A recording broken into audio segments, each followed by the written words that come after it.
Okay, good morning, praise the lord. प्रभु की स्तुति हो। प्रभु यीशु के नाम में सबको अभिनंदन। आज का दिन यहोवा ने बनाया और हम इसमें आनंदित हैं। कितना अच्छा लगता है जब हम प्रभु की उपस्थिति में रहते हैं। और आज भी ऐसा ही दिन है। इससे पहले कि हम वचन में जाएं, आइए अपने स्वर को झुकाएंगे, अपनी आंखों को बंद करेंगे। प्रभु धन्यवाद देते हैं आज के सुंदर समय के लिए, दिन के लिए। आज हम चुनाव करते हैं प्रभु कि हम अपने आप को समर्पित करते हैं, तेरे हाथ में देते हैं और विश्वास करते हैं प्रभु कि तूने हमारा नियंत्रण लिया है और आज तो हमें जयवंत के उत्सव से लेकर चल रहा है। हम तेरे वचन को पढ़ने के द्वारा, तेरे वचन को समझने के द्वारा और उस पर चलन करते हुए प्रभु हम इस बात को कहते हैं कि हम तेरी महिमा को देखेंगे, तेरी महिमा में चलेंगे, यीशु मसीह के नाम में। आमेन, आमेन, आमेन, आमेन। हम यदि पिछली कुछ कड़ियों को देखें, पिछले कुछ संदेशों को देखें, तो मैं ये कहूंगा कि सच में आप और मुझको परमेश्वर के आनंद के लिए रचा गया है। आप और मुझको परमेश्वर के आनंद के लिए रचा गया है और परमेश्वर आप और मुझसे ही आनंदित होता है। क्या इस सच को जानते हैं आप? You were created for God's pleasure and you are God's joy। हमारे व आपके समर्पण व आज्ञाकारिता के द्वारा परमेश्वर खुशी को जाहिर करता है और मुस्कुराता है। आप जान लो कि हम हैं वो कारण जिसको देख के परमेश्वर मुस्कुराता भी है और अपनी खुशी को जाहिर करता है। यही है परमेश्वर का हृदय आपके व मेरे लिए। रोमियो 6:13 में देखेंगे आज। और ना अपने अंगों को अधर्म के हथियार होने के लिए पाप को सौंपो, पर अपने आप को मरे हुओं में से जी उठा हुआ जानकर परमेश्वर को सौंपो और अपने अंगों को धार्मिकता के हथियार होने के लिए परमेश्वर को सौंपो। आमेन। परमेश्वर कैसे खुश होता है? आज मैं कहूंगा कि यहाँ जो आयत पढ़ी गई, जो वचन पढ़ा गया, समर्पण के लिए कि हम परमेश्वर के हाथ में अपनी देह के अंगों को, अपने मन को सौंपें ताकि उसकी महिमा के लिए ये देह इस्तेमाल हो। परमेश्वर ने हमें अपने आनंद के लिए रचा है और हमसे वो आनंदित होता है। तो मैं कहूंगा कि सच में जब हम ऐसा करते हैं, जब हम ऐसा करने पाते हैं कि अपने देह के अंगों को परमेश्वर के आनंद के लिए हम अपने आप को उसके हाथों में समर्पित करते हैं और उसकी महिमा के लिए इस्तेमाल होते हैं, इसको हम ये कहेंगे truly this is the natural response of God's love and mercy. ये सच में परमेश्वर की दया और तरस का एक प्रत्युत्तर है। परमेश्वर का प्यार है ये, उसकी करुणा व प्यार का प्राकृतिक प्रत्युत्तर है, रिस्पॉन्स है। परमेश्वर हमसे प्यार करता है। परमेश्वर स्तुति आराधना के द्वारा भी प्रसन्न होता है। सच बात तो यह है। क्या आपके पास स्तुति व आराधना का हृदय है? Do you really have a heart of worship? मैं कहूंगा यदि आपको परमेश्वर ने रचा है अपने आनंद के लिए और परमेश्वर आप से आनंद होता है, तो आपके समर्पण व आज्ञाकारिता के द्वारा वो आनंदित होता है। और जब हम स्तुति आराधना करते हैं, समर्पण व मैं कहूंगा आनंद, समर्पण के द्वारा और आज्ञाकारिता के द्वारा ही हम परमेश्वर को प्रसन्न कर सकते हैं। हम परमेश्वर के अद्भुत प्रेम को 1 यूहन्ना 4:9-10 में देखते हैं। परमेश्वर हमसे प्रेम करता है, इसीलिए वो हमसे क्या चाहता है, कैसे हम अपने हृदय को तैयार कर सकते हैं उसकी स्तुति आराधना के लिए। यस, देखेंगे 1 यूहन्ना 4:9-10 को पढ़ेंगे हम। जो प्रेम परमेश्वर हमसे रखता है वह इससे प्रकट हुआ कि परमेश्वर ने अपने इकलौते पुत्र को जगत में भेजा है कि हम उसके द्वारा जीवन पाएं। आमीन। परमेश्वर ने खाली पीली प्रेम नहीं किया, उसने देखा कि जब हम पाप में सने हुए थे, उसने हमारे लिए अपने इकलौते पुत्र को भेज दिया। ये है उसका प्यार। प्रेम इसमें नहीं कि हमने परमेश्वर से प्रेम किया है, पर इसमें है कि उसने हमसे प्रेम किया और हमारे पापों के प्रायश्चित के लिए अपने पुत्र को भेजा। हम इसलिए प्रेम करते हैं कि पहले उसने हमसे प्रेम किया, उसने हमारे पापों के प्रायश्चित के लिए अपने इकलौते बेटे को भेजा। ये है प्रेम, देना प्रेम है। परमेश्वर ने पहले देकर अपने प्रेम को सिद्ध किया, अपने प्रेम को पक्का किया। परमेश्वर ने अपने प्रेम का प्रमाण दिया और अपने प्रेम को सिद्ध किया। क्या बात है, परमेश्वर तो सिद्ध कर चुका है। आप और हम अब इस बारी में पंक्ति में खड़े हैं। कैसे हम प्रभु को दर्शाएं, प्रभु हम भी तुझसे प्यार करते हैं। मसीह उस समय मरा जब हम पापी ही थे। उस समय मसीह हमारे लिए मरा, हमारे पापों के प्रायश्चित के लिए। पवित्र शास्त्र में प्रेरित पौलुस जो है उत्साहित करते हुए कहते हैं रोमियो 12:1 में, इसलिए हे भाइयों, मैं तुमसे परमेश्वर की दया स्मरण दिलाकर विनती करता हूँ कि अपने शरीरों को जीवित और पवित्र और परमेश्वर को भावता हुआ बलिदान करके चढ़ाओ, यही तुम्हारी आत्मिक सेवा है। आप देख रहे हैं, बलिदान चढ़ाओ, समर्पण करोगे आज्ञाकारी होकर, तभी तो आपका बलिदान ग्रहण योग्य होगा। यही तुम्हारी आत्मिक सेवा है। क्या हम ऐसा कर पा रहे हैं? परमेश्वर हमसे ये आशा करता है, हमसे इच्छा करता है। मैं कहूंगा this is true worship that you should offer your bodies as a living sacrifice. This is the true worship. सच्ची आराधना ये है कि हम अपने देहों को जीवता बलिदान करके चढ़ाएं, अपने अंगों को उसकी महिमा के लिए इस्तेमाल करें, पाप के लिए नहीं। समर्पण का अर्थ क्या है? हम यदि ध्यान से देखें, समर्पण का अर्थ है अपनी सीमित सामर्थ्य को अंगीकार करना। हमारे पास जो सामर्थ्य है सीमित है, लिमिटेड है, उसको हम एक्नॉलेज करें, एडमिट करें। हम तो समझते हैं हम तो बहुत कुछ कर सकते हैं, लेकिन हम बहुत थोड़ा कर सकते हैं। इस बात को जानना कि मेरे पास दिमाग सीमित है, मेरे पास मेरे विचार सीमित है, मेरे पास सामर्थ्य सीमित है, हर चीज लिमिट में है मेरे पास। Surrender means admitting all limitations, admitting all limitation. इस बात को कौन अंगीकार करता है कि मेरे पास तो थोड़ा है, इसके बाद थोड़ा भी है तो कहता है मेरे पास तो बहुत ज्यादा है। हम ऊंची ऊंची उड़ान मारना चाहते हैं। समर्पण नियंत्रण की इच्छा, संपूर्ण पूरे नियंत्रण की इच्छा सबसे पुरानी लालसा है। हम पूरा कंट्रोल चाहते हैं सब पे, सभी चाहते हैं। ये पुरानी लालसा है और यह आज भी हम में प्रचलित है, हम में चल रही है। हम में से कोई ऐसा बंदा नहीं है जो नियंत्रण नहीं लेना चाहता, जो बॉस नहीं बनना चाहता, जो नहीं चाहता कि मैं सबसे सुपीरियर हूं। अपने आप को कैसा भी होने से वो दिखाएगा कि हम बहुत अच्छे हैं। इसी इच्छा को हवा में डालते हुए, हवा ईव में डालते हुए शैतान ने उत्पत्ति 3:5 में कहा, किसको? हवा को।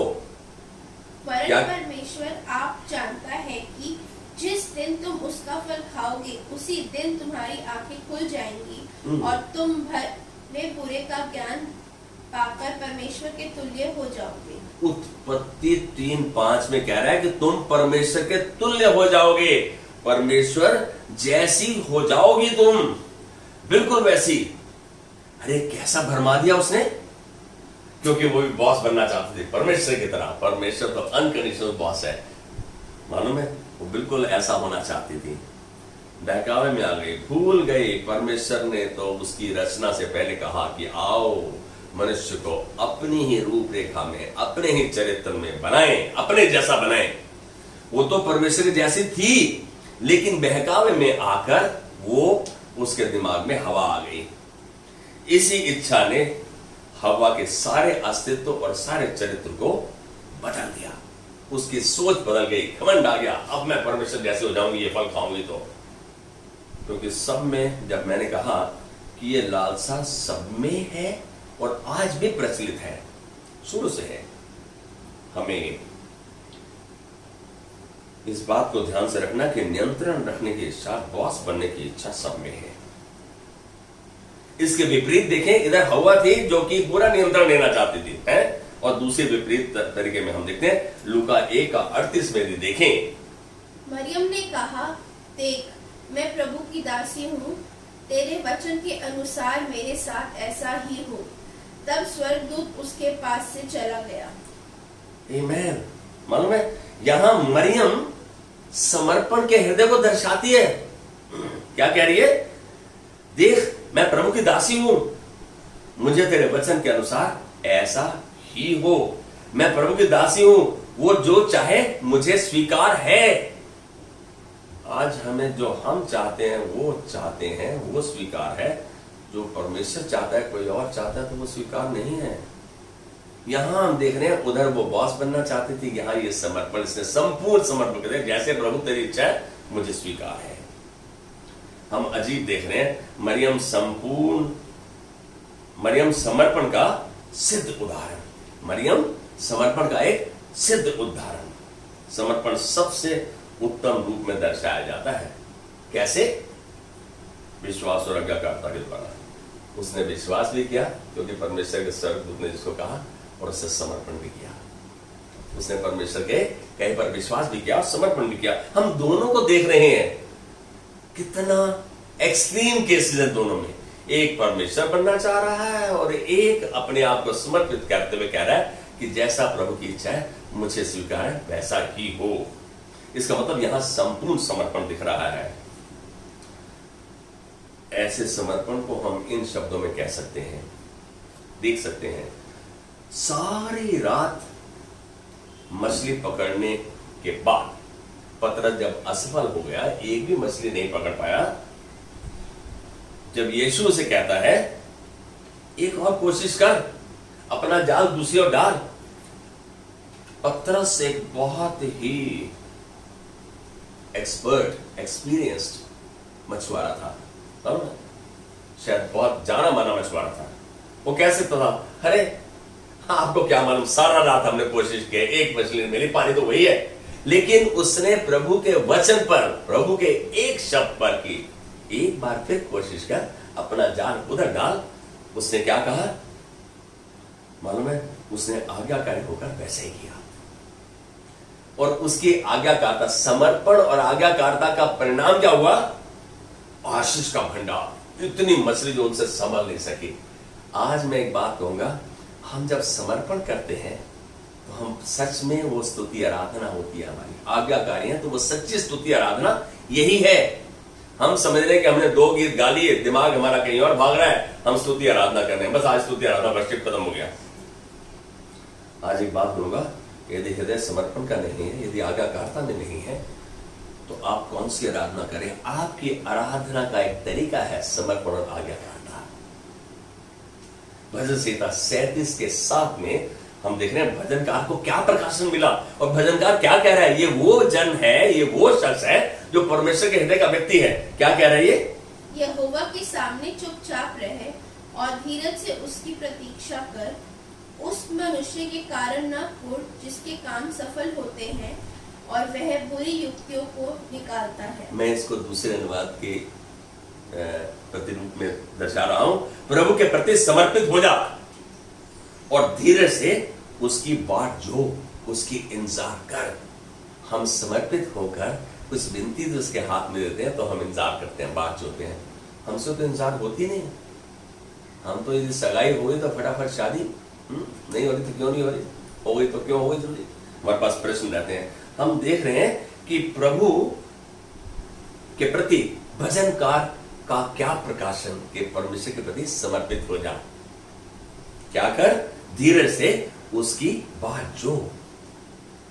मैं समझता हूं कि पेशेंस का होना बहुत जरूरी है। Patience brings perseverance and perseverance character and character hope and hope is the motive force of life। इस बात को जाने हम मरकुस 14:36 में हम देखते हैं, मरकुस 14:36 में यीशु का पिता के प्रति समर्पण कैसा था, हम यहाँ देख रहे हैं। इस वचन को देखेंगे। और कहा, हे अब्बा, हे पिता, तुझसे सब कुछ हो सकता है। आमीन। इस कटोरे को मेरे पास से हटा ले, फिर भी जैसा मैं चाहता हूँ वैसा नहीं, पर जो तू चाहता है वही हो। ये वो परिस्थिति थी जब वो प्रार्थना कर रहा था और उसको दिख रहा था कि आने वाली घड़ियां उसके सहने लायक, सहने योग्य नहीं है, बहुत मुश्किल होगा। तो पिता से प्रार्थना कर रहा था। उसने लोगों को नहीं बोला कि मैं अनकंफर्टेबल, मैं बड़ा ऐसा महसूस कर रहा हूं, विचलित महसूस कर रहा हूं। उसने पिता से बात की और उसके सामने अपनी विनती को रखा, हो सके तो ये प्याला मुझसे दूर कर दे। लेकिन उसको उसी क्षण पवित्र आत्मा ने दर्शा दिया कि इसी मकसद के लिए तो तू यहां है। उसने उसी समय कहा, प्रभु मेरी इच्छा नहीं, तेरी इच्छा पूरी हो। इसका मतलब जो तू चाहता है, जैसा मरियम ने कहा वो मुझे स्वीकार है, वैसा ही हो। समर्पण। वो गीत नहीं गा रहा था, लेकिन सच में समर्पित कर रहा था। जैसे याकूब कहता है कि विश्वास बिना कर्म के अधूरा है। वो अपने कार्य के द्वारा वचन उसकी इच्छा को दर्शा रहे थे, उसके कार्य को दर्शा रहे थे। क्रूसित होने से एक दिन पहले यीशु ने अपने आप को प्रभु की योजना के तहत समर्पित किया। क्रूसित होने से एक दिन पहले यीशु ने अपने आप को परमेश्वर की योजना के प्रति तहत समर्पित किया और प्रार्थना की। यहां हम देख रहे हैं यीशु का हर समय पिता से बात करना, विनती करना, उसके साथ बातचीत होना उसका रोज का काम था, एक दिन का काम नहीं था। क्या हम अपनी रोजाना की दिनचर्या को प्रभु के हाथों में समर्पित नहीं कर सकते? कितना इंपॉर्टेंट है मालूम है? यदि नीति वचन 3:6 में देखें, उसी को स्मरण करके सब काम करना, तब वो तेरे लिए सीधे मार्ग को निकालेगा। स्मरण करके, याद करके, समर्पित करके, आज्ञाकारिता के रूप में, प्रतिरूप में आके कह रहे, तब वो तेरे लिए सीधे मार्ग को निकालेगा। हम यहां देख रहे हैं कि यदि हम ऐसा करेंगे, समर्पण की आशीषें होंगी हमारे पास। और वो आशीषें क्या होंगी? शांति, आजादी, परमेश्वरीय सामर्थ्य जीवन। अरे एक बार आज्ञाकारिता का जीवन और एक बार समर्पण का जीवन जी के तो देखो। ये चरित्र हमारे लिए परमेश्वर ने पवित्र शास्त्र में क्यों रखे हैं? ताकि हम इनको देखें कैसे प्रभु ने इन्हें तैयार भी किया, इस्तेमाल भी किया, इनके लिए प्रयोजन भी बताया। हर एक चीज जो इनको जरूरत दी, इनको महिमा, इनके अंदर इनसे महिमा ली और इनके अंदर अपनी महिमा को दर्शाया। यहां कहूंगा कि जब सब कुछ ऐसा हो रहा है तो एक चेतावनी जरूर दूंगा, जो 22:21 में हमारे लिए है। अय्यूब 22:21 में यहां कहता है, परमेश्वर के साथ बहस झगड़ा मत कर। यदि आप उससे सहमत हैं, आप परमेश्वर के वचन से सहमति में, तो आर्ग्यू नहीं करो, प्रश्न नहीं करो। बहुत बार जब हम ऐसी समस्या में फंस जाते हैं तो हम क्या करते हैं? अरे प्रभु मेरे साथ ऐसा क्यों हो गया? मेरे साथ ही ऐसा होना था, मुझे ही लोग धोखा दे रहे हैं। ऐसा नहीं है। परमेश्वर नहीं चाहता हम उससे कोई प्रश्न करें। आपको याद होगा पिछले अध्याय में जब हम देख रहे थे यशायाह 45:9 कि परमेश्वर के साथ प्रश्न नहीं करो, बहस नहीं करो। क्यों? क्योंकि तुम मट्टी हो, उसको तुम्हारी सृष्टि पता है। और मट्टी कुम्हार से नहीं कहती कि तूने मुझे ऐसा क्यों बनाया। हम परमेश्वर को जानते हैं, हम समर्पण करके और इंतजार करें, धीरे रखते हुए उसकी बात जो है वो हमारा मार्गदर्शन भी करेगा और हमें जयवंत के उत्सव से लेकर भी चलेगा। मालूम है, शांति आपके जीवन का हिस्सा होगी और आप कुशल से टिके रहेंगे। मालूम है, इस वचन को मैं इसके साथ तोलेगा, भजन संहिता 25:12, कौन है जो यहोवा से प्रेम करता है, यहोवा उसको उसी मार्ग से जिससे वह प्रसन्न होता है चलाएगा। मैं इसको कौन है जो यहोवा का भय मानता है, उसके प्रति आज्ञाकारी रहता है, उसके प्रति समर्पित रहता है, परमेश्वर उसको उस मार्ग पे जिससे वह प्रसन्न होता चलाएगा, उसका हाथ पकड़ के लेकर चलेगा। अरे कितना अच्छा होगा परमेश्वर जब मेरा हाथ पकड़ के लेकर चल रहा है। सबसे उत्तम बात है, सबसे आशीषवान रास्ते पे लेके चलेगा। आप भी प्रेरित पौलुस की नहीं ऐसा कहने पाएंगे। जब ऐसा होगा परमेश्वर आपका हाथ नहीं चलेगा। कैसे? जैसे फिलिपियों 4:13 में क्या कहता है पौलुस? जो मुझे सामर्थ्य देता है उसमें मैं सब कुछ कर सकता हूँ। पौलुस बोलता है मैं मसीह यीशु के साथ सब कुछ कर सकता हूँ। यहां वो बोल रहा है कि मेरी सामर्थ, मेरी सोच, मेरा चलन लिमिट में है, सीमा में है, लेकिन परमेश्वर जब मेरे साथ होता है मैं सब कुछ कर सकता हूँ। अरे यही तो चाहिए हमें। परमेश्वर आपको, मैं इसको आपको इस वचन के साथ मिला रहा है। यहोशू 1:8 बोलता है कि व्यवस्था की यह पुस्तक तेरे चित्त से उतरने ना पाए, दिन रात इसलिए मनन करना, जो कुछ करे इसको चौकसी करते हुए करना। इसका मतलब प्रभु के वचन को ध्यान रखे हुए कह रहा है कि ऐसा करने से तेरे सब काम सफल होंगे और तू प्रभावशाली ठहरेगा। परमेश्वर चाहता है आपको, आपकी सच्ची आराधना, स्तुति, उपासना क्या है? समर्पण और आज्ञाकारिता। समर्पित करते हो और आज्ञाकारी हो जाते हो, इसमें सब कुछ समा जाता है। हम देख रहे हैं फिलिपियों 4:13 में पौलुस कहता है मैं मसीह यीशु के साथ सब कुछ कर सकता हूं जो मुझे सामर्थ देता है। क्या बात है। और परमेश्वर को, मैं एक बात कहूंगा, परमेश्वर को प्रसन्न करना, हम अपना इसको अपना लक्ष्य बना रहे हैं, अपना केंद्र बिंदु बना रहे हैं। फोकस हो हमारा इस पे। अपने आप को संपूर्ण रूप से परमेश्वर के हाथ में दें, पूरे रूप से। हम क्या करते हैं, प्रभु मैं पर्स को तेरे हाथ में नहीं देता, वो तो मेरे पास रहेगा।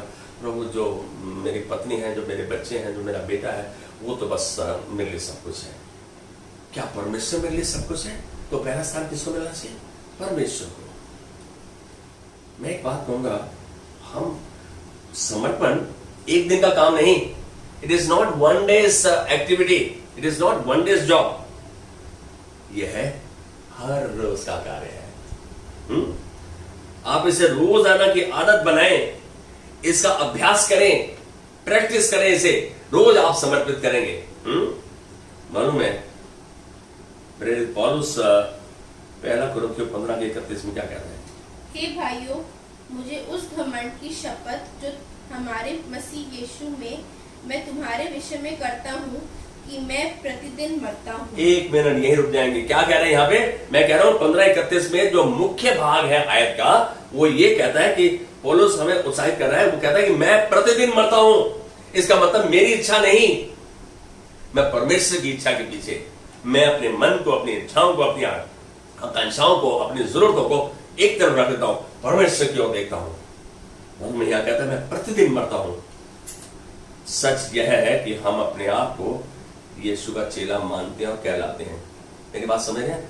पौलुस ने क्या कहा? और आज मैं आ रहा हूं, आज के दिन में हम अपने आप को क्या कहते हैं? हम यीशु मसीह के चेले हैं, कहलाते हैं। यीशु लूका 9:23 में क्या कहते हैं, इसको देखेंगे हम। उसने सबसे कहा, यदि कोई मेरे पीछे आना चाहे तो अपने आप से इनकार करे और प्रतिदिन अपना क्रूस उठाए हुए मेरे पीछे हो ले। अरे भाई, कहता है यदि कोई मेरे पीछे चलना चाहता है, अपने आप को इनकार करे और अपना क्रूस उठाकर मेरे पीछे हो ले। हम अपने आप को इनकार करें, हम तो हमारी आकांक्षाएं, मेरी जरूरतें, मेरा ये, मेरा सब, हमारी जरूरतें सबसे सर्वप्रथम रहती हैं। परमेश्वर कहाँ है सर्वप्रथम?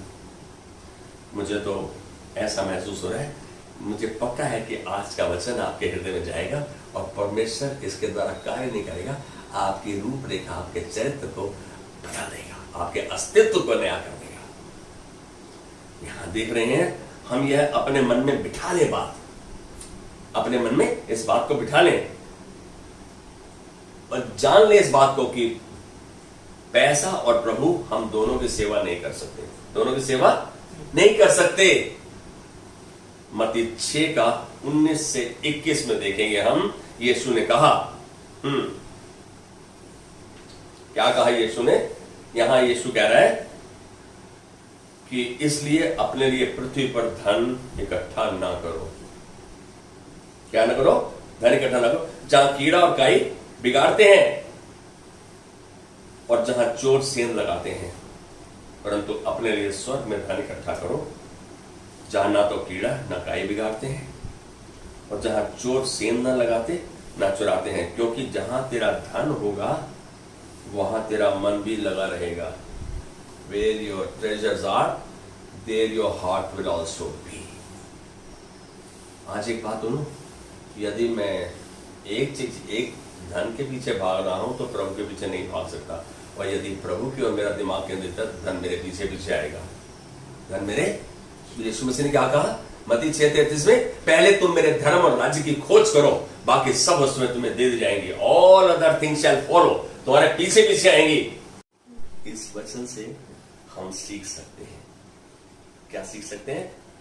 कि हमारा ध्यान परमेश्वर की ओर लगा है या संसार की ओर। हम ये जांच भी सकते हैं, भांप भी सकते हैं, अपने अंदर देख भी सकते हैं कि हमारा ध्यान, हमारा केंद्र, हमारा फोकस कहाँ है, संसार की ओर है या परमेश्वर की ओर है।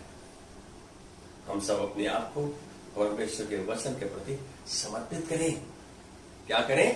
परमेश्वर के वचन के प्रति समर्पित करें, वो उसके वचन अनुसार जीवन बिताने की चेष्टा करें, कोशिश करें, सामर्थ्य उससे मांगे। आइए अपनी आंखों को बंद करेंगे। प्रभु धन्यवाद के साथ आज हम एक बार फिर तेरे सिंहासन के सम्मुख आते हैं, इस बात को अंगीकार करते हैं प्रभु 100% हम तुझको नहीं दे पा रहे। हम जानते हैं प्रभु, हमारा दिमाग, हमारा मन, हमारा हृदय तेरी ओर केंद्रित नहीं। आज इसके लिए पछतावा करते हुए माफी मांगते हैं, और प्रभु इस झुंड को, इस परिवार को, बड़े परिवार को तेरे हाथ में देते हैं। हमें माफ कर, धन्यवाद देते, तूने हमें माफ किया और तूने हमारा नियंत्रण लिया है। प्रभु आज हम अपने आप को समर्पित करते हैं और तुझसे वादा करते हैं कि हम आज्ञाकारिता का जीवन बिताएंगे, तेरे वचन के प्रति आज्ञाकारी रहेंगे। ऐसा करते हुए हम तेरी महिमा में चलेंगे और तेरी महिमा को देखेंगे, यीशु मसीह के नाम में। Amen. God bless you. Have a wonderful day.